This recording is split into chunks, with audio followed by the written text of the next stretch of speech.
So, welcome, dear children. Welcome to Informatic Practices, Class 11 Standard. We have our first chapter, and this is Computer System. As you may have learned these basics in your junior classes also.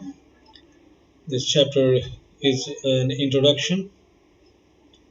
Uh, we know that a computer system is an electronic device that can be programmed to accept data input, process it, and generate results output. A computer, along with additional hardware and software together, is called a computer system. So, the first thing we have to know is that what a computer system can do. Computer system cycle नहीं चला सकता. Computer system cannot swim. लेकिन हाँ, उसको programme करना पड़ता है. First thing is that computer जो है वो अपने आप कुछ भी नहीं करता. कंप्यूटर को करवाना पड़ता है. तो कंप्यूटर को करवाने के लिए जो है हमें एक सॉफ्टवेयर की ज़रूरत होती है. वो सॉफ्टवेयर जो है वो कन्वर्शन काम करता है. हार्डवेयर सबको पता ही होगा हार्डवेयर क्या होता है. Hardware is anything which you can touch feel and all. But basically जो है कंप्यूटर को हम ऐसा प्रोग्राम कर सकते हैं कि वो जो है अपना काम जो है वो कर दे. हर काम वो नहीं कर सकता लेकिन वही काम कर सकता है जो हमने उसको इंस्ट्रक्शन दिया हुआ है. If we have given instructions to it that it can it how it should do. पहला तो ये है कि वो स्टेप बाय स्टेप आपको देना पड़ेगा उसको कि कैसे काम करना है हमको. If you can give that thing जिसके लिए हम एल्गोरिथम बनाते हैं और उसके बाद उसका प्रोग्राम बनाते हैं. तो अगर आप वो काम कर लेंगे तभी आप वो काम हर काम करा सकते हैं. तो कंप्यूटर जो है वो हर काम नहीं कर सकता. जैसे बहुत लोग कहते हैं कि कंप्यूटर जो है हर काम कर सकता है. Computer can not do all the things. It can only do the things जिसको हम प्रोग्राम बनाते हैं. प्रोग्राम बना के हम उससे काम करवाते हैं. ये है बेसिकली. ठीक. तो कंप्यूटर सिस्टम प्राइमरली जो होता है उसमें एक सेंट्रल सीपीयू होता है और मेमोरी होती है, इनपुट आउटपुट डिवाइसेस होती हैं एंड स्टोरेज डिवाइसेस होती हैं. तो ये सब आप लोगों ने छोटी क्लासेस में पढ़ा ही होगा. ठीक है. ऑलराइट. इसमें सबसे इम्पोर्टेंट जो होता है वो है सेंट्रल प्रोसेसिंग यूनिट. तो सीपीयू होता है. सीपीयू इलेक्ट्रॉनिक सर्किट्स होते हैं उसके अंदर. और CPU is given instructions and data through programs. उसको हम जो है इंस्ट्रक्शंस देते हैं, इंस्ट्रक्शंस और डाटा देते हैं through programs. The CPU then fetches programs and data from memory and performs arithmetic and logical operations as per the given instructions and stores the result back in memory. ठीक है. तो CPU में दो चीज़ें होती हैं. पहला है वो ALU होता है, ALU and other is this CU control unit. ठीक है. तो पहला ये है कि भाई ये ALU क्या करता है. ALU वो काम करता है जिसमें मैथमेटिक्स इन्वॉल्व होती है. जैसे एडिंग हो गया, सब्ट्रैक्शन हो गया, हाँ, डिवीजन हो गया, मल्टीप्लिकेशन हो गया. All this things are done by the ALU. और जो काम ALU नहीं करता है वो पूरा काम जो है वो कंट्रोल यूनिट करता है. तो दैट इज CU. CU एक तरह से ट्रैफिक कंट्रोलर है कि अंदर कैसे इंफॉर्मेशन जा रही है, क्या नहीं जा रही है. जैसे ट्रैफिक कंट्रोलर खड़ा होता है बीच में और सिग्नल देता है लोगों को कि भाई तुम कब आओगे, कब नहीं जाओगे, किसको आगे बढ़ाना है, किस गाड़ी को पीछे बढ़ाना है. तो ये सब काम जो होता है वो कंट्रोल यूनिट कराता है. ठीक है. ये सब चीज़ें आप लोगों ने जो है छोटी क्लास में पढ़ा होगा बट स्टिल. हाँ. क्लियर. तो अब इसमें देखिए इनपुट डिवाइसेस. तो आपको पता ही होगा इनपुट डिवाइसेस कौन कौन सी होती हैं. एक तो ये माउस है, बहुत बड़ा है. कीबोर्ड है जिससे आप इनपुट डाल रहे हैं, जिसमें आप कुछ डालेंगे, प्रिंट करेंगे, दबाएंगे तो उससे कीबोर्ड है. सेकंड ये माउस है. माउस भी इनपुट डिवाइसेस है. स्कैनर्स भी हैं और टच स्क्रीन भी है. स्कैनर में क्या करते हैं, जैसे आपने किसी चीज़ को स्कैन किया, ठीक है, तो स्कैन पूरा आपने ले लिया तो वो एक इनपुट डिवाइस के लिए है क्योंकि उसके अंदर इंफॉर्मेशन जो है वो स्टोर कर रहे हैं. आप उससे ले रहे हैं, किसी चीज़ से आप ले रहे हैं तो इनपुट डिवाइस हो जाएगा और उसको ले जाके फिर आप अपने उसमें स्टोर करते हैं ना. तो so scanner is a input device. Clear. So now we move to the other things. Output devices आपको पता ही है आउटपुट डिवाइसेस क्या होती हैं. डिस्प्ले मॉनिटर सबसे बड़ा, जिसमें कंप्यूटर का मॉनिटर होता है, जो स्क्रीन होती है उसको हम डिस्प्ले मॉनिटर कहते हैं. और दिस थिंग ये हमारा आउटपुट डिवाइस है. स्पीकर्स भी हैं क्योंकि स्पीकर्स में भी कंप्यूटर के अंदर से ही जो है आती हैं, आवाज़ें आती हैं. तो वो प्रोग्राम्स होते हैं और हार्डवेयर होता है, दोनों मिलके जो है वो स्पीकर को काम कराते हैं. ठीक है. Second is printer. तो प्रिंटर भी एक आउटपुट डिवाइसेस है, फिर उसमें और भी प्रिंटर्स होते हैं 3D and all these things, ये सब छोटी चीज़ें, ठीक है। इवैल्यूएशन ऑफ कंप्यूटर, सबसे पहले जैसे वॉन न्यूमन आर्किटेक्चर वो है क्लेम। सो कंप्यूटर को बहुत अलग अलग स्टेजेस से गुजारा गया। पहले जो कंप्यूटर थे वो एक मकान के बराबर के उनकी साइज थी, that was of very big building की तरह उनके साइज थी। बाद में अब कंप्यूटर जो छोटे छोटे होते जा रहे हैं, धीरे धीरे उनका साइज जो है वो कम होता जा रहा है। बट उनका बेसिक जो है वो कंप्यूटर जो है उसका बेसिक वर्किंग मेथड वही का वही रह गया है। एक उसमें सेंट्रल प्रोसेसिंग यूनिट होती है, एक मेमोरी होती है, एक इनपुट होता है, एक आउटपुट होता है, और बहुत सारी चीज़ें उसमें ऐड कर सकते हैं। लेकिन स्टार्टिंग में जो है वो यही इन्हीं चीज बेसिक्स को यही माना जाता है कि ये पूरा का पूरा जो सिस्टम होता है इसको हम कंप्यूटर सिस्टम कहते हैं। System means what? System means व्यवस्था, ठीक है। सब व्यवस्था करके इसको लगाते हैं ना। तो इनपुट है, आउटपुट है, सेंट्रल प्रोसेसिंग यूनिट है, मेमोरी है, दीज थिंग्स। नेक्स्ट, ये सब डिफरेंट टाइप्स ऑफ मशीन्स हैं। इंटीग्रेट्स, एडवाकेनियक, पैस्कलिन, किसने बनाया था, टेबुलेटिंग मशीन्स है नो, कब कब हुआ ये सब चीज़। और इट्स ये है स्मूव फॉरवर्ड। कंप्यूटर में सबसे इम्पोर्टेंट पॉइंट जो है वो है, सॉरी थिंग जो है वो है कंप्यूटर मेमोरी। कंप्यूटर मेमोरी, ठीक है। तो ये मेमोरी जो होती है इसमें जो है इंफॉर्मेशन स्टोर होती है। ऐसी जगह जहाँ पे कंप्यूटर में सॉरी इंफॉर्मेशन को स्टोर किया जाएगा वो कंप्यूटर मेमोरी होती है, ठीक। तो हमको पता है कंप्यूटर जो है अपने डाटा को कैसे स्टोर करता है, जीरोज और वन में, बाइनरी डिजिट्स में स्टोर करता है। हर इंफॉर्मेशन जो होती है उसकी जीरो और वन में के इनपुट के रूप में ही स्टोर होती है, ठीक है। तो इसमें जो है बेसिक यूनिट्स ऑफ मेमोरी जो है वो बिट्स हैं। Further this bits are group together to form words होते हैं। ए 4 बिट वर्ड जो होता है इसको हम निबल कहते हैं। एग्जाम्पल्स हैं जैसे 4.1011, ये सब दीज आर ऑल निबल्स, ठीक है। तो 2 निबल्स मिलके 8 बिट बनाती हैं और इसको हम कहते हैं बाइट्स। तो यहाँ पे है 1 किलोबाइट जो होती है, ठीक है, वो 1024 बाइट्स का होता है। और 1 MB जो होता है 1024 KB की होती है।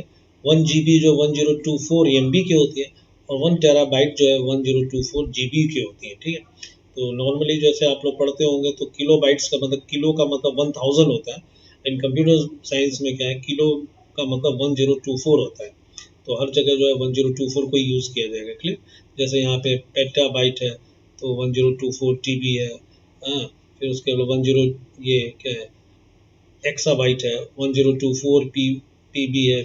फिर ये जेटाबाइट है 1024 या EB है। फिर ये योटाबाइट है, हाँ, 1024 ZB, ठीक है। सो टाइप्स ऑफ मेमोरी में दो चीज़ें होती हैं। First is a primary memory and second is also a secondary memory, clear. तो ये प्राइमरी मेमोरी है, सबसे इम्पोर्टेंट है, क्लियर। तो प्राइमरी मेमोरी जो है दैट इज इसमें दो चीज़ें होती हैं, एक होती है रैम होती है और एक होती है वो है रोम, रोम है। तो रैम जो है वो, जब हम कंप्यूटर के बारे में बात करते हैं तो कंप्यूटर की स्पीड क्या है या मेमोरी क्या है, when we are talking of memory we are always talking of RAM. RAM से ही मतलब होता है, रैम जितनी बड़ी होगी उतना ज़्यादा इंफॉर्मेशन जो है उसमें आ जाएंगे, ठीक। तो रैम जो है वो रीड ओनली में, सॉरी, रैम जो है वो राइट है, राइटिंग पावर है उसके अंदर, ठीक है। लेकिन उसके साथ प्रॉब्लम ये है कि वो एक वोलेटाइल मेमोरी है। जब तक कि उसके अंदर लाइट रहेगी तब तक वो इंफॉर्मेशन जो रहे उसमें रहेगा, और जैसे ही लाइट चली जाती है तो वो इंफॉर्मेशन जो होती है वो लॉस हो जाती है, ठीक है। और इसलिए रोम जो होती है, रोम एक नॉन वोलेटाइल मेमोरी है, क्लियर। और रोम में इंफॉर्मेशन जो होती है हरदम रहती है, उसमें जो मैन्युफैक्चरर होता है वो अपनी इंफॉर्मेशन को उसमें वो डाल देता है, क्लियर। तो ये है, हाँ। और इसमें अगर लाइट उड़ भी जाती है तो कोई प्रॉब्लम नहीं है, उसमें इंफॉर्मेशन पहले से स्टोर होती है। रोम जो है वो बेसिकली जो है, अब तो उसमें जो है कुछ इरेजेबल मेमोरीज भी आ जा रही हैं, ठीक है, और इलेक्ट्रिकली इरेजेबल रोम्स भी आ रहे हैं और बहुत सारे और भी रोम्स आ रहे हैं। लेकिन रोम की डेफिनेशन जो है वही का वही है कि रीड ओनली मेमोरी, जिसमें हम रीड कर सकते हैं और उसमें हम राइट नहीं कर सकते, क्लियर।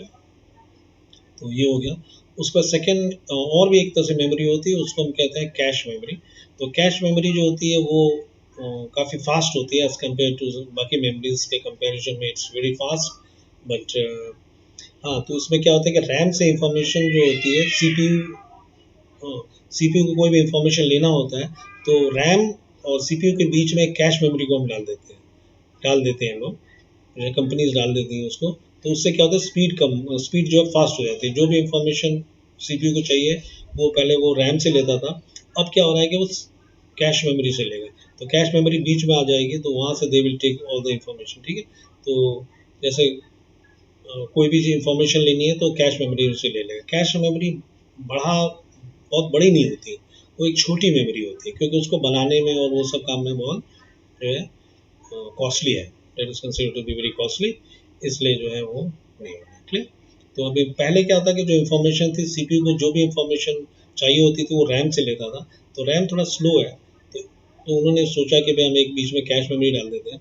तो कैश मेमोरी डाल दिया तो इन्फॉर्मेशन जो है रैम से कैश में आएगी, कैश से सीपीयू में, और सीपीयू को अगर फिर से वही इन्फॉर्मेशन चाहिए तो रैम से नहीं लेगा, वो यहीं से सीपीयू से ले, सॉरी कहाँ से ले लेगा वो, it will take it from the cache memory, clear. तो ये कैश मेमोरी का कॉन्सेप्ट है, ठीक है। नेक्स्ट सेकेंडरी मेमोरी में जो हार्ड डिस्क हो गए, ये सब हार्ड डिस्क है, ये बहुत स्लो होती है कंपेयर टू, क्लियर। और जैसे पेन ड्राइव हो गया, ये सब, हाँ ये सब जो है सेकेंडरी मेमोरी में आती है, ठीक है। पहले तो बहुत सारी होती थी मेमोरीज, क्लियर। अब तो उसकी जरूरत नहीं पड़ रही है क्योंकि बहुत सारी चीज़ें जो है वो क्लाउड स्टोरेज में स्टोर कर रहे हैं लोग, ठीक है। तो we will learning this things at a later stage. Alright, so this is uh, clear. ये डाटा स्टोरेज है, हाँ, डाटा जो है स्टोर, ऑलराइट, हाँ। One of the biggest threats associated with digital data is its deletion. So, data storage device can malfunction or crash down, resulting in deletion of stored data. Users can accidentally crash data from storage device, or a hacker malware can delete the digital data intentionally.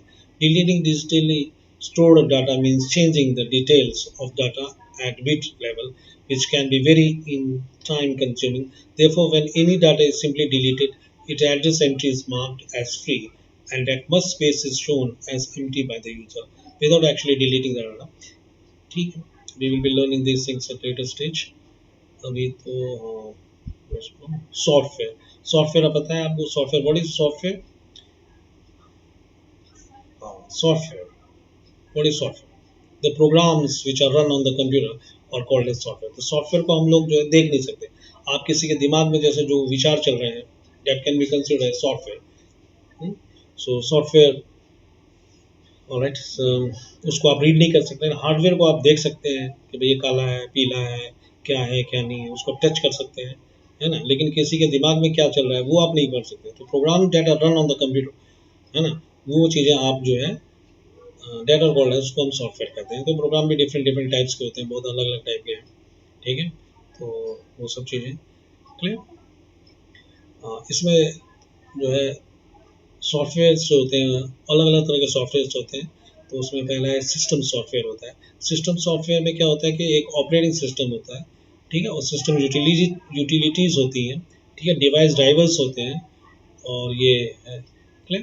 तो different types है। पहला है what is operating system. Operating system क्या होता है? Operating system जो है वो हार्डवेयर और सॉफ्टवेयर के बीच का एक सॉफ्टवेयर होता है, ठीक है। तो in nutshell you can say operating system is a type of software which is used, which works as an interface between hardware और कंप्यूटर के बीच में। कंप्यूटर का हार्डवेयर और जो प्रोग्राम्स हो रहे हैं उनको चलाने के लिए एक सॉफ्टवेयर की जरूरत होती है। कंप्यूटर को चलाने के लिए एक सॉफ्टवेयर की जरूरत होती है, उस सॉफ्टवेयर का नाम ऑपरेटिंग सिस्टम होता है, क्लियर है क्या? तो ये है। तो इसमें हमारे पास जो इस समय विंडोज़ है, लाइनक्स है, मैकनिटोस है, Ubuntu, Fedora, Android, iOS, these are all operating system. ये हार्डवेयर को मैनेज करते हैं। This their work is to maintain hardware, sorry, to work with the hardware, clear. System utilities, clear. तो ये system are use for maintenance and configuration of the computer system. इनको हम कहते हैं system utilities, clear.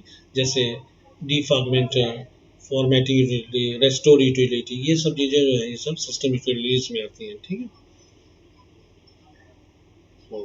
Device drivers, Driver, as the name signifies, the purpose of a device driver is to ensure proper functioning of a particular device when it comes to overall working of a computer system. The operating system does the work, but every day new devices and components are being added to the computer system.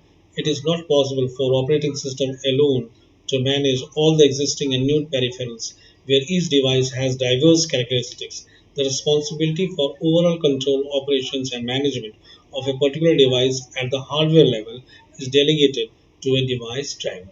ठीक है, ये important है, देखिए particular device at hardware level it is delegated to a device driver. The device driver acts as an interface between device and the operating system. It provides required services by hiding the details of operations performed at the hardware level of the device. Just like a language translator, a device driver acts as a mediator between the operating system and the attached device. Okay? Next is application software. The system software provided provides the core functionality of computer system.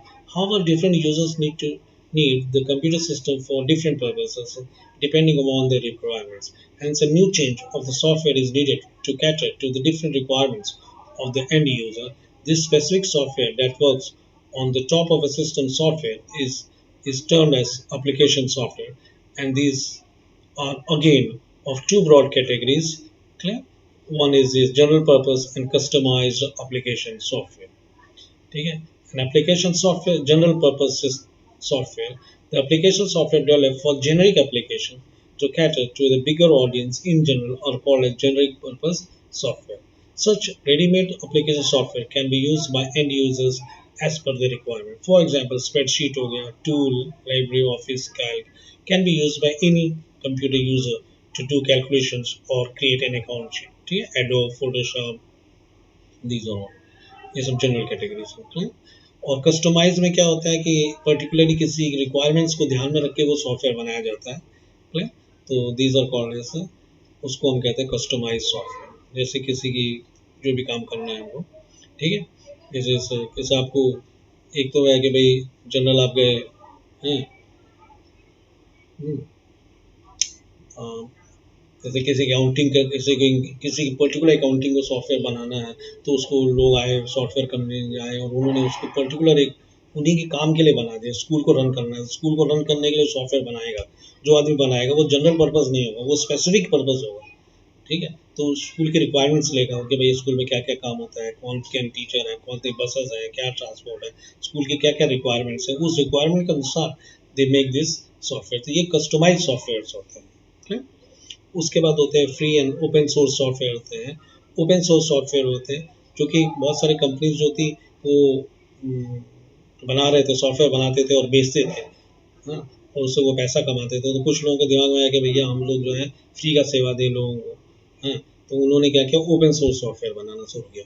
तो सब में जिसमें internet के through बहुत सारे लोग जो है इकट्ठा होते हैं, सब लोग उसमें थोड़ा काम करके वो एक सॉफ्टवेयर बनाते हैं, क्योंकि बहुत सारी कंपनीज पैसा कमा रही है। तो उनका है कि भैया हमको फ्री में काम करना है, तो हमें लोगों को फ्री काम किया जाए, कंप्यूटर को ज़्यादा से ज़्यादा लोग यूज़ करें, ज़्यादा से ज़्यादा सिस्टम को यूज़ करें लोग, हैं, तो ये कंपनीज जो हैं बेवकूफ़ बना रही है। तो इस तरह की चीज़ें, तो वो कॉन्सेप्ट डेवलप हुआ कि भैया हम लोगों को फोकट का सॉफ्टवेयर बनाना चाहिए, जो कोई भी आदमी डाउनलोड कर ले और उस पर काम करना शुरू कर दे। और उन इसके लिए we don't need a licence for that. ठीक, जो प्रोप्राइटरी सॉफ्टवेयर्स होते हैं उनके लिए लाइसेंस की ज़रूरत होती है, आप बिना लाइसेंस के जो है उसको नहीं चला सकते हैं। ठीक, लेकिन ओपन सोर्स सॉफ्टवेयर जो होते हैं उनको आप बिना लाइसेंस, उनके we don't need a licence for it. हाँ, क्लियर? तो ये हो गया क्लियर। कंप्यूटर डिवाइस ये है clear. So this is our first part of the class 11th standard chapter, 11th standard syllabus। ये क्वेश्चंस हैं, ये आप लोग एक्सरसाइज कर लीजिएगा। Name the software required to make the computer functional, write down its two primary functions. What is need of RAM? How does it differ from RAM? What is need for secondary memory? Draw the block diagram computer system. Briefly write down the main functionality of each component. Differentiate between proprietary software and freeware software. Write two software for each. Mention any browser used for browsing the internet. Okay? ये सब आप लोग कर सकते हैं। हाँ, पहले इतना काम करिए, फिर हम लोग बाद में मिलते हैं। Thank you and Vande Mataram.